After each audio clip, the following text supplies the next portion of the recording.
Hello everyone. कैसे हैं आप? उम्मीद करता हूँ सब कोई ठीक होंगे, आपका प्रैक्टिस चलता होगा। ये क्वेश्चन मैंने CHSL का प्रीवियस ईयर का उठाया है और ये क्वेश्चन MTS और ALP या फिर कुछ आने वाले वैकेंसी SSC के हो गए हैं, उसके लिए काफ़ी इम्पोर्टेंट होगा। MTS के लिए तो काफ़ी इम्पोर्टेंट होगा और इस तरह क्वेश्चन का स्तर आपको हर एक एग्ज़ाम में आपको देखने को मिलता है। ठीक है, तो चलिए मैं स्टार्ट करता हूँ क्वेश्चन। और मेरा कहना यह है कि कोई भी एग्ज़ाम देने से पहले प्रीवियस ईयर क्वेश्चन तो ज़रूर से ज़रूर प्रैक्टिस करके जाना है, ताकि आपको पैटर्न मालूम चले, आइडिया पता चले। ठीक है, तो चलिए क्वेश्चन करता हूँ। लेकिन मेरा ये वीडियो किसके लिए होगा? जो ऑलरेडी जिसको बेसिक का पता होगा कि बेसिक नॉलेज हो, वो स्टूडेंट लोग के लिए होंगे। और वीडियो स्टार्ट होने से पहले आप वीडियो को पॉज कीजिए, पहले अपने आप से बनाइए, उसके बाद सॉल्यूशन देखिए।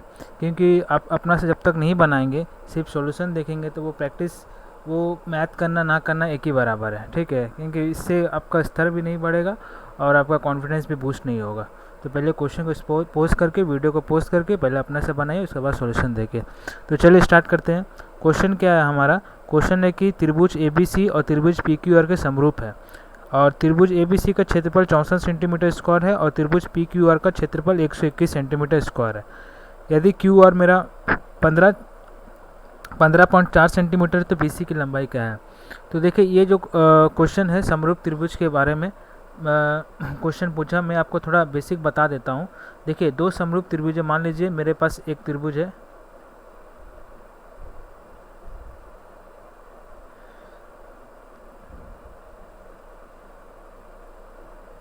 तो एक त्रिभुज मेरा क्या है? A है, ये B है, ये C है, दूसरा P है, Q है, R है। ये क्या है? दोनों एक दूसरे के समरूप है। तो इसका विशेषता ये होती है कि समरूप त्रिभुज में दोनों त्रिभुज के साइड समान होते हैं, जबकि एरिया जो दिया जाता है उसके वर्ग के समानुपाती होते हैं, सीधे समानुपाती होते हैं। जैसे कि अगर मैं कहूँ तो A/B बटा होता है PQ के। ठीक है, उसी तरह BC इक्वल होता है QR के, क्योंकि इसके साइड समान होते हैं। उसी तरह AC है, ये होगा आपका PR के। ठीक है, और मेरा एरिया क्या दिया गया है? देखिए, एरिया एक का दिया है 64 और एक का दिया है 121। ठीक है, अगर इसका मैं वर्क करूं तो ये हमारा 8:11 में आता है। ठीक है, तो क्वेश्चन में क्या दिया गया? क्वेश्चन में हमारा दिया गया है QR दिया गया है 15.4 सेंटीमीटर, और मुझे पूछा गया कि BC क्या है, मतलब इसका पूछा है। ठीक है, तो मैं निकालता हूँ उसको। BC बराबर QR मुझे कितना दिया गया? 15.4। ठीक है, ये इक्वल किसका होगा? 8:4 के, क्योंकि ये जो है हमारा जो है वर्ग के सीधे समानुपाती होती हैं साइड के। साइड मैंने पहले ही बोला था कि जो कि समरूप त्रिभुज में साइड समानुपाती होते हैं, और जो आपका एरिया दिया जाता है वर्ग के सीधे समानुपाती होते हैं। तो मुझे BC निकालना है, तो इसमें करूँ तो कितना बार में जाएगा? 1.4 में जाएगा, और ये BC कितना हो जाएगा? 1.8 में जाकर गुना हो जाएगा, ये हमारा हो जाएगा 11.2 सेंटीमीटर। तो सिंपल सा क्वेश्चन था, आशा करता हूँ कि आपको समझ में आया होगा, क्योंकि इसकी विशेषताएं समरूप त्रिभुज की क्या होती है। ठीक है, चलिए नेक्स्ट क्वेश्चन करते हैं। नेक्स्ट क्वेश्चन में दिया गया है कि किसी प्रस्ताव के तहत नगद भुगतान किए गए अंकित मूल्य के हिस्से पर तनवीर को 32% का छूट का प्रस्ताव दिया गया, लेकिन क्रेडिट कार्ड के माध्यम से भुगतान किए गए अंकित मूल्य के हिस्से पर 1.2% जोड़ना पड़ा। यदि तनवीर ने अंकित मूल्य का 75% नगद और शेष क्रेडिट कार्ड के माध्यम से भुगतान किया है, तो उसका कुल अंतिम भुगतान अंकित मूल्य का कितना प्रतिशत था? तो देखिए, क्वेश्चन में क्या कहा गया है?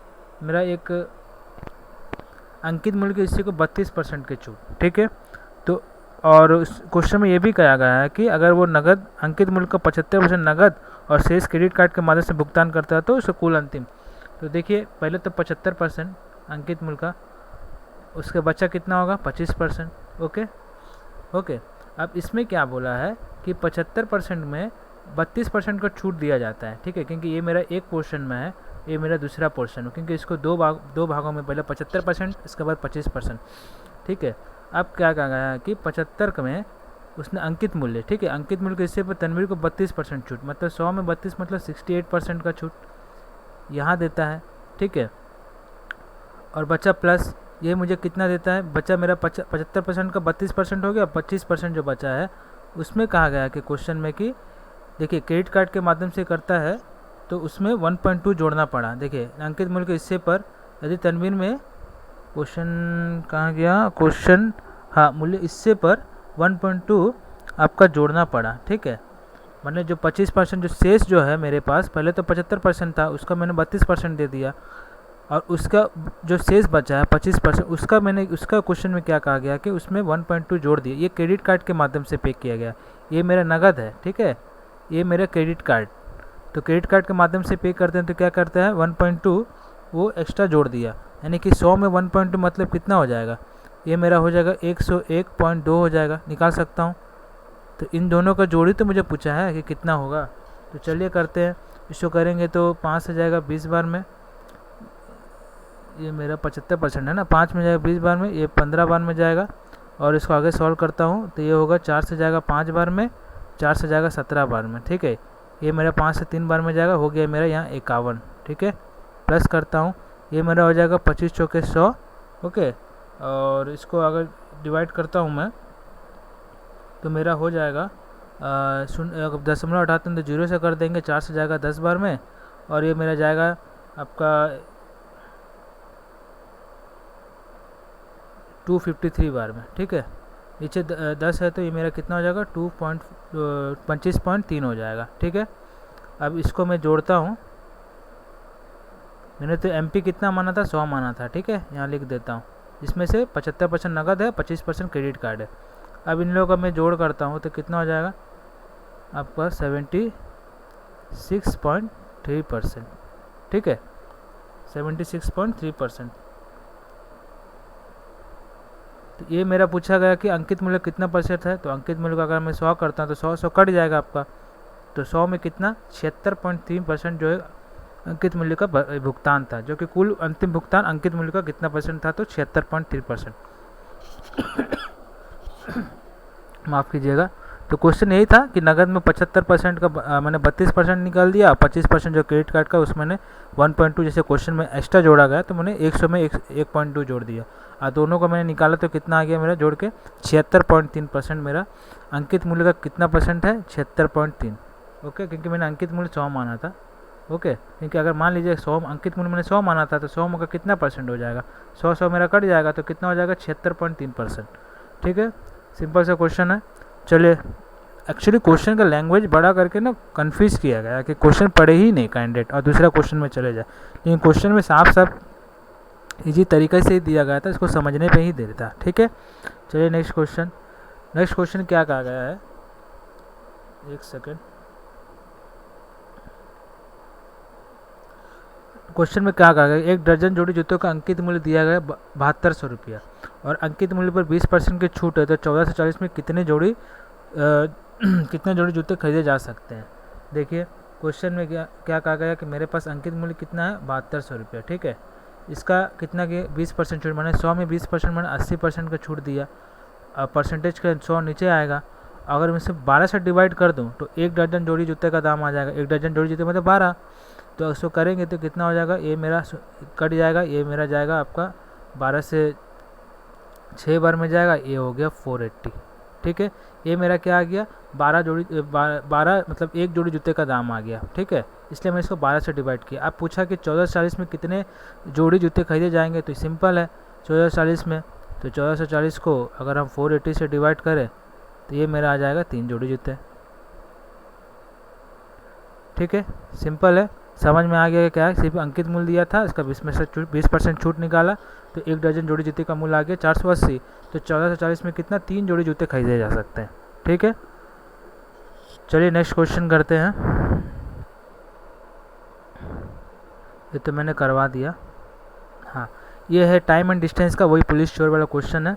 इसमें रिलेटिव स्पीड लगता है, जैसे कि कहा गया कि एक चोर को एक पुलिसकर्मी 480 मीटर की दूरी से देखता है, तो मेरे पास डिस्टेंस कितना दिया गया है, डिस्टेंस मेरा दिया गया है 480, ओके, ये मेरा 480 दिया गया। अब कहा गया कि पुलिसकर्मी जैसे ही चोर का पीछा करता है चोर भी भागने लगता है। यदि चोर का चाल मेरा 19 किलोमीटर है और पुलिसकर्मी का चाल 23 किलोमीटर है, तो डायरेक्ट रिलेटिव स्पीड लगा देंगे। रिलेटिव स्पीड क्या होता है, अगर एक ही दिशा में भागते हैं तो क्या होता है, स्पीड घट जाता है, तो मेरा स्पीड घट जाता है, तो 23 में 19 जाएगा तो 4 हो जाएगा। जबकि ऊपर का डिस्टेंस मेरा मीटर में, तो इसको भी ये, और स्पीड जो है हमारा जो आया है ये हमारा किलोमीटर में आया, ठीक है। तो किलोमीटर में आया, इसको मीटर में चेंज कर देंगे तो ऊपर जाएगा 18/5 हो जाएगा। ओके, इसको आगे डिवाइड करूँगा तो ये मेरा 120 बार में जाएगा और ये मेरा आएगा 24 बार में। तो मेरा कितना आ गया 24 × 18, ठीक है। अब पूछा क्या कहा गया है कि चोर कितनी दूरी तक भागेगा, मैंने चोर का डिस्टेंस निकालना। तो डिस्टेंस बराबर क्या होता है, स्पीड इंटू टाइम होता है। ओके, स्पीड इंटू टाइम होता है। तो स्पीड मेरा कितना है चोर का, साफ साफ दिया गया क्वेश्चन 19 किलोमीटर, इसको मीटर में, क्योंकि मेरा आंसर जो है सब मीटर में दिया गया। ओके, तो इसको मैं 5/18 करता हूँ और टाइम आ गया मेरा 24 × 18। ओके, 18 को डिवाइड करता हूँ, 24 × 5 120, 120 × 19 करेंगे तो आपका आएगा 2280 मीटर, ठीक है। सिंपल सा क्वेश्चन था, रिलेटिव स्पीड का आधार पर क्वेश्चन था। ओके, आशा करता हूँ कि क्वेश्चन आपको समझ में आया होगा। चलिए नेक्स्ट क्वेश्चन करते हैं। ये मैं क्वेश्चन करवाऊँगा, देखिए ये क्वेश्चन अलजेब्रा क्वेश्चन है। क्वेश्चन में क्या कहा गया है कि x4 है प्लस 1/x फ्लोर है इक्वल टू कितना दिया गया 14159, ठीक है। मान लीजिए x4 प्लस 1/x4 को मैं आधा कर देता हूँ तो कितना हो जाएगा मेरा, ये हो जाएगा 14159, इसमें +2 जोड़ देंगे और अंडर रूट कर देंगे। ओके, इसको आगे सॉल्व करेंगे तो कितना हो जाएगा 14159, ये हो जाएगा आपका 14161 हो जाएगा। ओके, इसका फिर अंडर रूट निकालेंगे तो किसका स्क्वायर आ जाएगा, स्क्वायर रूट आ जाएगा 119 का आ जाएगा। ओके, तो x स्क्वायर प्लस 1/x² का वैल्यू कितना आ गया 119। इसका फिर आधा करते हैं, मान लीजिए x प्लस 1/x करते हैं, इसमें भी 119 में +2 जोड़ेंगे तो मेरा कितना आ जाएगा 121 आ जाएगा। इसका अंडर रूट करेंगे तो कितना हो जाएगा 11 हो जाएगा। तो इस तरह हमारा क्या हो जाएगा 1 + 1x का मान कितना आ जाएगा 11, ठीक है। आशा करता हूँ यह क्वेश्चन आपको समझ में आया होगा। चलिए नेक्स्ट क्वेश्चन करते हैं। ये हमारा सिंप्लीफिकेशन से है, आप इसको सजा के खुद कर लीजिएगा, बॉडमास रूल फॉलो कीजिएगा। पहले डिवीजन होगा, उसके बाद आपका ये मल्टीप्लिकेशन होगा, ठीक है। इसको आप सॉल्व कर लीजिएगा, इसमें ज़्यादा कुछ माथा पचीदी करने का नहीं है। हाँ, ये क्वेश्चन DI का है, कुछ नहीं है। क्वेश्चन में कहा गया है कि 5 अलग अलग विषयों के ओलंपियाड में प्रतियोगिता की अधिकतम कुल संख्या। तो मेरे पास कॉलेज A है, B है, C है, D है, ये मेरा 5 कॉलेज है। तो अधिकतम कुल संख्या जिसका जितना आप इसको जोड़ के निकालेंगे, जिसका ज़्यादा मान आएगा उसका वही आंसर हो जाएगा। तो ऑप्शन नंबर C इसको जोड़ के देखिएगा कि पाँचों जोड़ लीजिएगा किसका कितना ज़्यादा, क्योंकि अधिकतम कुल संख्या पूछा है तो जोड़ के आएगा तो वही है। सिंपल से डाटा इंटरप्शन का क्वेश्चन था, ठीक है। नेक्स्ट क्वेश्चन, ये हमारा पाई डायग्राम से क्वेश्चन दिया गया है। क्वेश्चन में पूछा गया है कि वर्ष के दौरान कुल विनिर्माण लागत में ऊर्जा, श्रम और परिवहन लागत के हिस्से को दर्शाने वाला पूर्ण केंद्रीय कोण कितना है। तो मुझे क्या केंद्रीय कोण मतलब डिग्री में पूछा है, ठीक है। क्या क्या पूछा है मेरे पास, ऊर्जा पूछा है, श्रम पूछा है और मेरा क्या पूछा परिवहन। ओके, तो मेरा ऊर्जा कितना है 20, श्रम कितना है 10 और परिवहन कितना है 10, तो टोटल कितना हो गया मेरा 40%। ओके, इतना तो ओके है।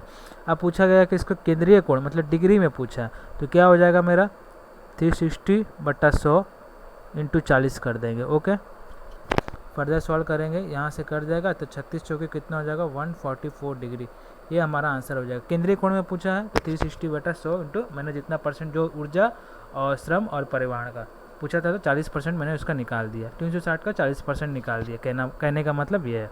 तो कितना आ जाएगा 144 डिग्री आ जाएगा। ओके, आशा करता हूँ समझ में आया होगा। नेक्स्ट क्वेश्चन करते हैं, ये भी मैं भी करवाऊँगा।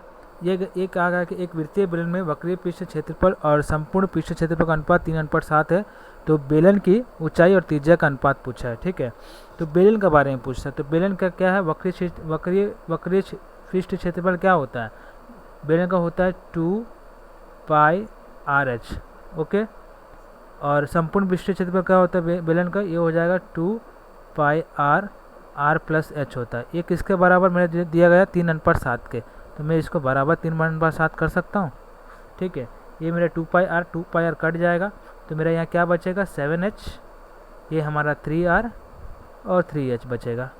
3h में 7h जाएगा तो 4h और मेरा यहाँ पर कितना 3r है। तो क्वेश्चन में पहले क्या पूछा ऊंचाई फिर त्रिज्या, तो ऊंचाई क्या हो जाएगा हमारा 3 और त्रिज्या क्या हो जाएगा हमारा 4। तो क्वेश्चन में पूरा पढ़िएगा कुछ कुछ क्वेश्चन इजी क्वेश्चन देखते हैं फार्मूला आधारित पर फटाफट करके निकल जाते हैं, लेकिन देखना पड़ता है कि पहले त्रिज्या पूछा या ऊंचाई पूछा या ऊंचाई पूछा या त्रिज्या पूछा, तो जल्दीबाजी में ही क्वेश्चन गलत हो जाते हैं। से सब क्वेश्चन में आपका ध्यान क्वेश्चन के ऊपर पूरे अंत तक पढ़ना पड़ता है, तभी जाके आपका वो क्वेश्चन आंसर सही होता है। ठीक है, ये सिली मिस्टेक से ही भोजन का सिलेक्शन भी रुक जाता है। ठीक है, चलिए नेक्स्ट क्वेश्चन करते हैं। नेक्स्ट क्वेश्चन क्या कहाँ गया है, एक सेकेंड।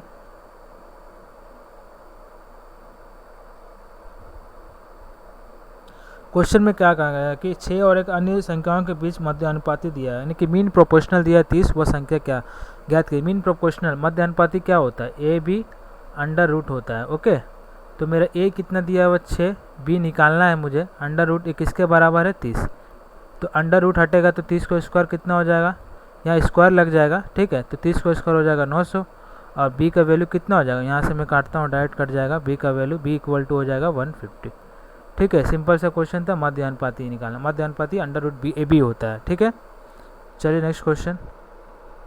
यहाँ दिया गया कि एक घन का आयतन दिया है 1331 सेंटीमीटर, इसके विकर्ण की लंबाई पूछा। ठीक है, तो घन का आयतन क्या होता है, भुजा का क्यूब होता है। क्या होता है, भुजा का क्यूब होता है। ये मेरा दिया है 1331, तो भुजा कितना हो जाएगा, ये 11 हो जाएगा। और पूछा विकर्ण की लंबाई, तो घन का विकर्ण क्या होता है, घन का विकर्ण होता है भुजा √3, तो मेरा क्या हो जाएगा 11, भुजा तो निकाल दिया 11, तो 11√3। सिंपल सा क्वेश्चन था, इस तरह मेरा 3 नंबर ऑप्शन सही हो जाएगा। ठीक है, नेक्स्ट क्वेश्चन दिया, ये भी मैं करवाऊँगा। यहाँ पे दिया है, एक सेकंड, क्वेश्चन कितना नंबर है ये, हाँ, 16 मीटर लंबे, 12 मीटर चौड़े और 10 मीटर ऊंचे कमरे में रखे जाने वाले सबसे लंबे बांस की लंबाई, यानी कि घनाप का, ऊंचाई का बात कर दिया है ना, तो घनाप, तो यह घनाप का विकर्ण क्या होता है, घनाप का विकर्ण होता है लंबाई का स्क्वायर, ठीक है, चौड़ाई का स्क्वायर, और मेरा यहाँ पर क्या हो जाएगा, ऊंचाई का स्क्वायर, इसका हो जाएगा अंडर रूट। ठीक है, तो मेरे क्वेश्चन में क्या है, लंबाई कितना था, लंबाई था 16 का स्क्वायर क्या हो जाएगा 256। ओके, उसी तरह चौड़ाई कितना मेरा 12 को हो जाएगा 144, और उसी तरह हो जाएगा ऊंचाई का, इसका मतलब ये हो जाएगा 100। ओके, इसको फर्दर सॉल्व करेंगे, ये हमारा 500 आ जाएगा, और इसका अंडर रूट निकालेंगे तो ये मेरा 100 × 5 हो जाएगा। ओके, और 100 बाहर निकलेगा तो क्या 10√5 हो जाएगा। ठीक है, इस तरह आंसर क्या हो जाएगा हमारा 3 नंबर ऑप्शन। मतलब क्वेश्चन का फॉर्मूला बेस पर आधारित, तो फॉर्मूला आपको याद करना होगा, बेसिक से ही फॉर्मूला था। ठीक है, चलिए, और ये क्वेश्चन बहुत बार रिपीट भी हुआ है। चलिए नेक्स्ट क्वेश्चन करते हैं। चलिए, ये क्वेश्चन दिया गया मेरे पास, क्या दिया है, x + 1/x = 5 दिया है, तो मेरा क्या होगा 3x पूछा है, 2x² + 2 माइनस का 5x। ओके, इतना पूछा है। देखिए, इस तरह क्वेश्चन को कभी भी इस तरह का मान पूछे तो सभी को x से डिवाइड कर देंगे। अगर 3x को x से डिवाइड करता हूँ तो मेरा कितना बचेगा, ऊपर में 3 बचेगा। ओके, और 2x² को x से डिवाइड करेंगे तो सिर्फ 2x बचेगा। ओके, उसके बाद 2 को भी x से डिवाइड करेंगे 2/x हो जाएगा, और -5x को x से डिवाइड करेंगे तो 5 बचेगा। फर्दर सॉल्व करेंगे यहाँ पे। ओके, तो ये 2x है प्लस 2 कॉमन ले लेते हैं, तो मेरा क्या बचेगा, x + 2 का जगह 1/x बचेगा, माइनस का 5 हो जाएगा। ओके, 3 यहाँ लिख लेता हूँ, तो मेरे यहाँ क्या हो गया 2 हो गया, और x + 1x का क्वेश्चन में मान कितना दिया गया 5 दिया गया, और ये -5 हो जाएगा। सॉल्व करेंगे, 5 दूनी 10 में से 5 गया 5, तो इस तरह मेरा क्वेश्चन का आंसर क्या हो जाएगा 3/5। मैंने 3x 2x² + 2 - x को सबको x से डिवाइड कर दिया, तो मुझे कितना इसका मान निकल के आया। इस तरह क्वेश्चन को ऐसे ही करना है, जल्दी सॉल्व हो जाएगा। ठीक है, ये मेरा 2 है, इसको कन्फ्यूज हो जाएगा। ठीक है, मैंने 2 कॉमन लिया था। ठीक है, चलिए नेक्स्ट क्वेश्चन करते हैं, तो मैंने करवा दिया। यहाँ पूछा अंबिका और बानी दोनों एक काम को पूरा करने में समय का अनुपात। ठीक है, ये मेरा समय है, समय का अनुपात कितना दिया गया, ए को अंबिका और बी है बानी, ये मेरा दिया है 1:3 दिया है। तो क्षमता मेरा कितना हो जाएगा, इसका उल्टा हो जाएगा। ठीक है, 1:3:1 हो जाएगा। क्वेश्चन में क्या कहा गया कि अंबिका उस काम को बानी से 40 दिन कम लेते हैं। यहाँ पर कितना दिन कम है, 2 दिन कम है, तो 40 का वैल्यू 2 के बराबर हो जाएगा। ओके, और पूछा क्या गया और टोटल वर्क कितना हो जाएगा, तो वर्क क्या होता है, समय इंटू क्षमता होता है। तो मेरा टोटल, क्योंकि अंबिका का बोला है तो 3 कर देंगे, इसको सॉल्व करेंगे तो 20 हो जाएगा। ये मेरा टोटल वर्क कितना आ गया 60। इतना तो सबको पता ही होगा, इसलिए मैं करवा दे रहा हूँ जल्दी जल्दी से, ठीक है। तो अब क्या पूछा कि यदि वो एक साथ काम करते, एक साथ अंबिका का 3 अनुपात है क्षमता, और बानी का 1 है, तो टोटल मिला के क्षमता कितना हो गया 4। तो दोनों मिला के इसको कितना दिन में करेंगे, 15 दिन में करेंगे, ठीक है। क्षमता को उल्टा समय, समय को उल्टा क्षमता, वो सब तो आपको पता ही होगा, बेसिक सही क्वेश्चन था, ठीक है। इसमें ज़्यादा कुछ माता पचती करने का कोई ज़रूरत नहीं है। चलिए, ये क्वेश्चन क्या दिया गया कि यदि कोई राशि चक्रवृद्धि ब्याज वार्षिक रूप से चक्रवृद्धि होने में 4 वर्ष में 3 गुना हो जाती है, तो सेम ब्याज दर पर वह राशि कितने समय में 81 गुना हो जाती है। सिंपल सा ट्रिक मैं बता देता हूँ, जैसे कि 4 वर्ष में कोई राशि, इस तरह कैसे करेंगे, ठीक है। 4 वर्ष में कोई राशि 3 गुना हो जाती है, और बोले कि वही सेम ब्याज दर पर वह राशि कितने समय में 81 गुना हो जाएगी। देखिए, तो 3 का पावर हम क्या लें कि 81 गुना हो जाए, तो 4 ले सकते हैं क्या। यही 4 जो है आपको यहाँ से इंटू हो जाएगा, तो कितना होगा 16 वर्ष हो जाएगा। सिंपल सा ट्रिक मानो या जो भी मानो, क्वेश्चन को ऐसे ही करना है, इसको फिर स्टेप बाय स्टेप करने का कोई ज़रूरत नहीं है। जैसे कि मैंने 3 का पावर 4 81 होता है, वही 4 जो है यहाँ जाके 4 में गुना हो जाएगा। तो एक लाइन का क्वेश्चन था, आधा लाइन का क्वेश्चन था, 16 वर्ष आ जाएगा डायरेक्ट क्वेश्चन, ठीक है। ये मेरा 4 है, ठीक है। 4 से जो पावर है मैंने वहाँ से इससे डिवाइड किया, जो पावर है देखिए 4 से डिवाइड कितना हो गया 16 वर्ष, ठीक है। चलिए नेक्स्ट क्वेश्चन करते हैं। यहाँ क्या कहा गया कि यह निश्चित संख्या को 11 से गुना किया जाता है, तो गुणनफल में सभी अंक 6 अंक होते हैं, तो 11 से गुना वाली संख्या, तो 11 से गुना वाली संख्या पूछा, इसका मतलब 11 का मल्टीपल होना चाहिए कुछ ना कुछ। तो 11 का मल्टीपल देखते हैं कौन कौन सा है, और दूसरा क्वेश्चन में ही ऑप्शन में ही आंसर है। अब बोल भी कंडीशन ये भी दिया गया है, तो गुणनफल में सभी 6 अंक 6 होते हैं, तो सभी 6 अंक 6 होते हैं, मतलब देखिए 4 नंबर ऑप्शन में क्या सभी 6 अंक है, 6 अंक, ये भी नहीं है, ये भी नहीं, ओनली 2 नंबर ऑप्शन है, और ये 11 का मल्टीपल भी है, मैंने क्वेश्चन में ही आपका आंसर छुपा था। अगर थोड़ा लॉजिक लगा लेते हड़बड़ी में, फिर 11 का मल्टीपल लेंगे भी हो जाएगा, और सभी 6 अंक 6 होते हैं, तो ऑप्शन से मालूम चल रहा है कि सभी 6 अंक 6 आपको 2 नंबर ऑप्शन में ही है, ठीक है। चलिए नेक्स्ट क्वेश्चन करते हैं। ये तो मैंने कल का वीडियो में, शॉर्ट वीडियो में दे दिया था। हाँ, एक क्वेश्चन करते, एक फल विक्रेता 300 केले 18 रुपये प्रति दर्जन की दर से खरीदे, और 200 केले 24 रुपये प्रति दर्जन की दर से खरीदे, और 100 केले 21 रुपये प्रति दर्जन की दर से बेचे, उसका शुद्ध लाभ पूछा है। देखिए, तो 18 रुपये प्रति दर्जन का मतलब क्या, 18 रुपये में हमें कितना मिलता है 12 केले, ठीक है। तो मैं क्या एक केले, ठीक है, तो एक केले का नाम निकाल सकता हूँ, तो 18/12 हो जाएगा, ठीक है। ये मेरा 6 दूनी 12, 6 3 18, मतलब एक केले का दाम हो गया 1.5 रुपया। तो मुझे तो 300 केले का दाम कितना हो जाएगा, 300 केले का दाम हो जाएगा आपको 450, ठीक है। ये मेरा CP है, कॉस्ट प्राइस निकल के आ गया। अब क्या पूछा कि उसमें से 200 केले, यानी कि 300 केले में 200 केले 24 रुपये प्रति दर्जन, तो 24 में 12 केले, तो एक केले का दाम कितना हो जाएगा 2 रुपया। उसी तरह मेरे 200 केले का दाम कितना हो जाएगा 400 रुपया हो जाएगा, ठीक है। मैंने लैंग्वेज बेस्ड क्वेश्चन ही था ये वाला। उसके बाद क्या कहा कि एक और बाकी के जो शेष जो हैं 21 प्रति दर्जन की दर से बेचे, तो 300 केले में 200 तो मैंने केले बेच दिए, बचा 100 केला, वो क्या 21 रुपये प्रति दर्जन, मतलब 21 रुपये प्रति दर्जन, 21, तो 21 रुपये प्रति दर्जन मैंने 21 केले, 21 रुपये 12 केले, एक केले का कितना हो जाएगा, अगर मैं करूँ तो 4 तिहाई, ये हो जाएगा आपका 3 चौक 12, 3 7 21, तो कितना हो जाएगा एक केले का 1.75। इसी तरह 100 केले का दाम कितना हो जाएगा, 100 केले का दाम हो जाएगा आपका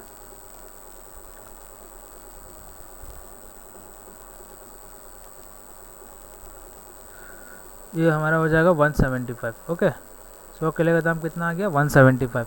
ये दोनों क्या है मेरा SP है, तो इसको जोड़ दीजिए, तो CP मेरा 450 है, SP मेरा कितना आ जाएगा 575, ओके 575 आ जाएगा। तो इसमें हमें क्या पूछा, लाभ प्रतिशत में पूछा है, तो लाभ प्रतिशत में पूछा तो कितना हो जाएगा मेरा 575 में 450 जाएगा तो 125, और लाभ प्रतिशत में पूछा है तो हमारा क्रय मूल्य नीचे आ जाएगा, इंटू 100 कर देंगे। इसको सॉल्व करेंगे, ये कितने बार में जाएगा 5 से जाएगा आपका 9 बार में, पाँच दूनी 25 बार में, तो ये मेरा कितना आ गया 250/9। इसको फर्दर सॉल्व करेंगे तो कितना आ जाएगा 27 सहित 7/9%। ठीक है, मैंने इसको language basis step by step करा दिया ताकि आपको कन्फ्यूज ना हो। ठीक है, चलिए नेक्स्ट क्वेश्चन करते हैं।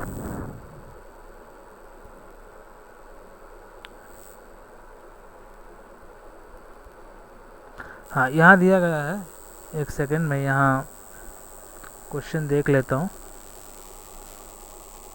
हाँ, क्वेश्चन में निम्न तालिका के ऑटोमेटर के विभिन्न निर्णय के सुझावों की वेटेज निरूपित किया गया है। ठीक है, और इस सूचना को सहायता से भारित औसत मतलब टोटल वेट निकाल बोला, टोटल एवरेज वेट निकालने बोला। ठीक है, तो क्वेश्चन में क्या कहा गया है कि सुविधाएं वेटेज दिया गया, सुरक्षा कितना दिया गया है, रेटिंग कितना दिया गया दिया गया 10 में से 8, तो 40% करके 100% निकालेंगे जो होगा 320। उसी तरह देखिए आराम में 10 में 6 रेटिंग मिला, तो 6 दूनी 12 मैंने 20%, 100% कितना हो जाएगा 120। ओके, उसी तरह ईंधन लाभ में 10 में 5 रेटिंग मिला, तो 30% का कितना हो जाएगा 5 3 15, 100% निकालेंगे 150। उसी तरह 10 में 8 भारी रूप से रेटिंग मिला, तो ये हो जाएगा 80। इसको जोड़ेंगे तो कितना हो जाएगा 8 5 13, 2 15, 2 17, हासिल में 1 3 4 5, 5 और 1 6, ये हमारा कितना आ गया 670। ठीक है, अब पूछा कि टोटल, अब टोटल मुझे वेट निकालना पड़ेगा, तो मुझे रेटिंग देखिए 10 10 10, तो 10 के हिसाब 40% कितना हो जाएगा मेरा, ये हो जाएगा, मैं यहाँ लिख देता हूँ 400। 10% 10 रेटिंग 10 है ना, टोटल निकालना है, तो 20% करके 100% कितना हो जाएगा आपका 200। इस तरह यहाँ हो जाएगा 10 का 30% हो जाएगा, मैंने 100% करके निकालेंगे 300, और ये हमारे 10 × 10 करें 100% निकालेंगे तो 100। इसको जोड़ेंगे तो 0 0 4 2 6 3, ये हो गया 1000। ठीक है, इसको डिवाइड करेंगे कितना बार में जाएगा 0.67। सिंपल सा क्वेश्चन था, क्वेश्चन समझने के ऊपर था। ठीक है, और ज़्यादा कुछ क्वेश्चन इसमें करना नहीं था, मैंने इसको ऐसे समझा दिया। ठीक है, चलिए नेक्स्ट क्वेश्चन करते हैं।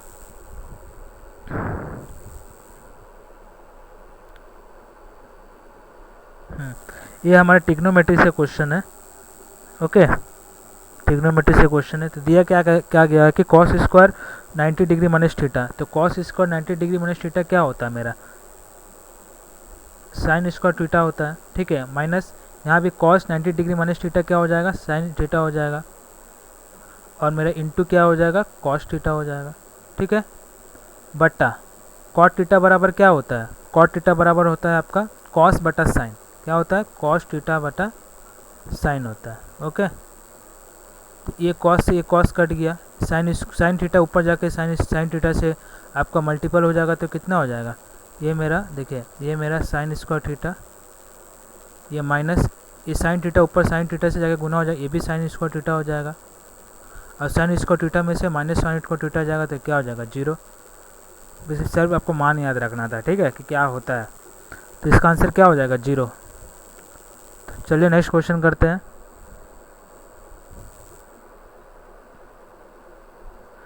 हाँ, ये क्वेश्चन मैं निकाल, क्वेश्चन में क्या पूछा गया है,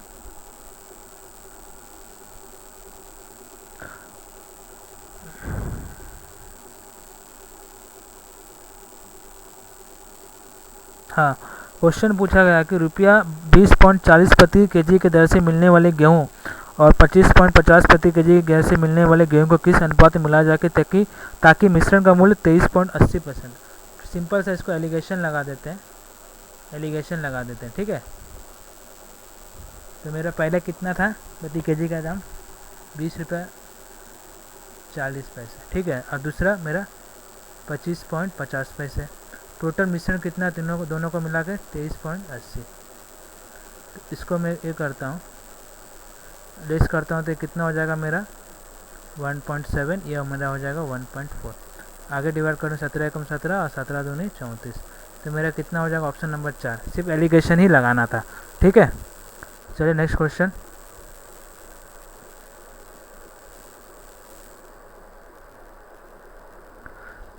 हाँ, ये क्वेश्चन है आपका,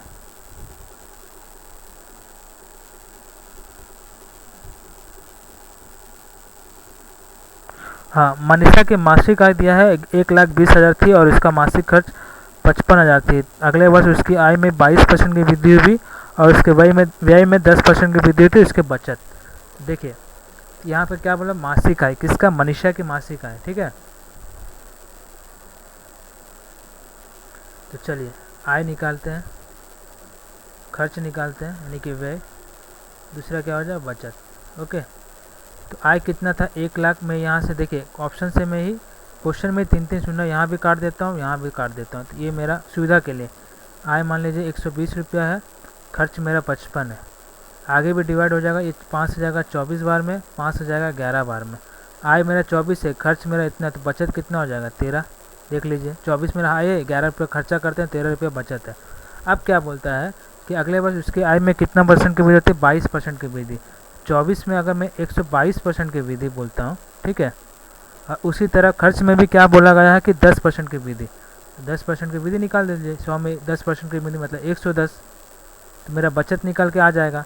तो इसको सॉल्व करेंगे तो कितने बार में जाएगा, इसको सॉल्व करूँगा तो 24 × 22 हो जाएगा 528, और 528 को 100 से डिवाइड कर दूंगा तो कितना हो जाएगा, ये मेरा निकल के आएगा 52.8।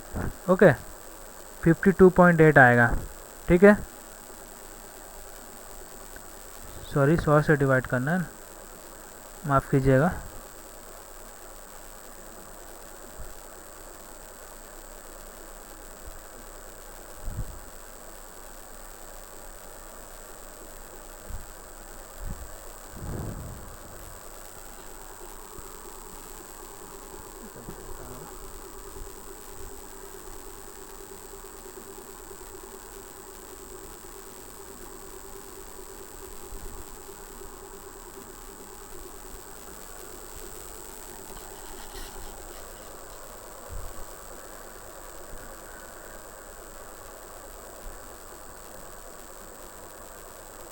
हाँ तो चलिए 24 × 122 कितना होता है मेरा 292928 हो जाएगा, ठीक है।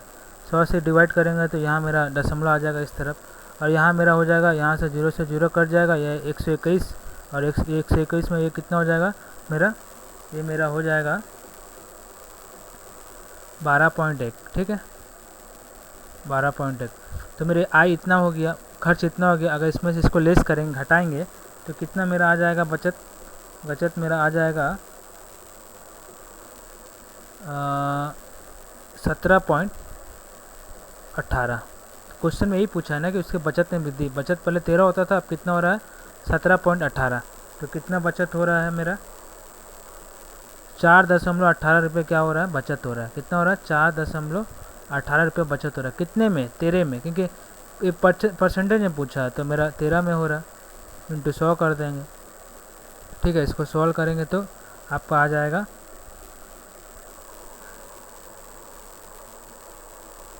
32.15। इसको सॉल्व कीजिए, सिंपल से कैलकुलेशन है। यहाँ डबल जीरो बैठाएंगे, 0 से 0 कट जाएगा, 13 को इससे बाहर कर देंगे 418 में, तो कितना आ जाएगा 32.15% आ जाएगा, ठीक है। सिर्फ इसका मैंने आय निकाल के खर्च निकाला, खर्च के बाद बचत जो बचता है उस हिसाब से मैंने स्टेप बाय स्टेप ही किया है इसको, ठीक है।